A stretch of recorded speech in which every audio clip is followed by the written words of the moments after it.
जब एक कौम ये फैसला करे, और जी देखें इमरान खान ने वो देखें क्या कह दिया, वो रूस चला गया जी, अमेरिका नाराज हो गया।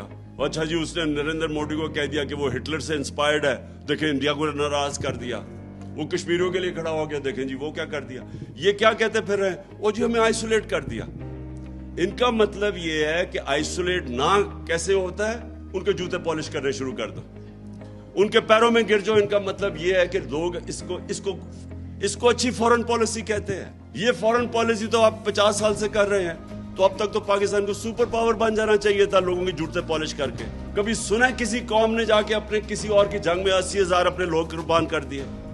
कोई दुनिया में इसकी मिसाल है?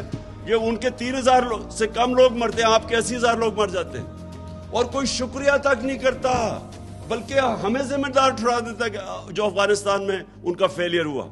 और मैं जब ये कहता हूं कि पाकिस्तान ने तो तुम्हारे लिए कुर्बानियां दी हैं, और मुझे आगे से कह रहे जी ये ना कहो, अमरीकी नाराज हो जाएंगे। मैं सिर्फ आपको ये चीजें इसलिए बता रहा हूं कि अगर इस तरह की हम अपने आप को जलील करके समझते हैं कि पाकिस्तान कोई पैर पे खड़ा हो जाएगा, गलत फहमी में ना रहे। हमने एमल कांसी को पकड़ा दिया, उसके वकील ने जाके वहां अदालत में कहा जी पाकिस्तानी अपनी वालदा भी बेच दे पैसे के पीछे, डॉलरों के पीछे। तो हमारी वजह से हमने जिल्लत कमाई, हमने अपने आप को जलील किया। उसको दूसरे को, एक रमजी यूसुफ, उसको पकड़ा दिया। रेमंड डेविस ने दिन दिहाड़े आके 2 पाकिस्तानियों को कत्ल कर दिया, वो चुप करके उसको वापस भेज दिया। फिर 400 ड्रोन अटैक कर दिए।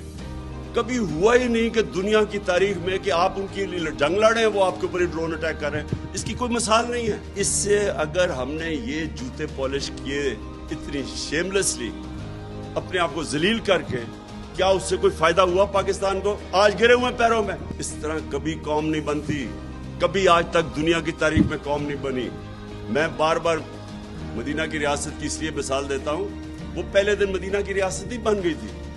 उन्होंने जद्दोजहद की थी, उन्होंने मिलके, कम्युनिटी ने 2 जंगों के अंदर, जंगे ओहद और खंदक के अंदर, तो उम्मा को खतरा था कि वो बचेंगे भी या नहीं।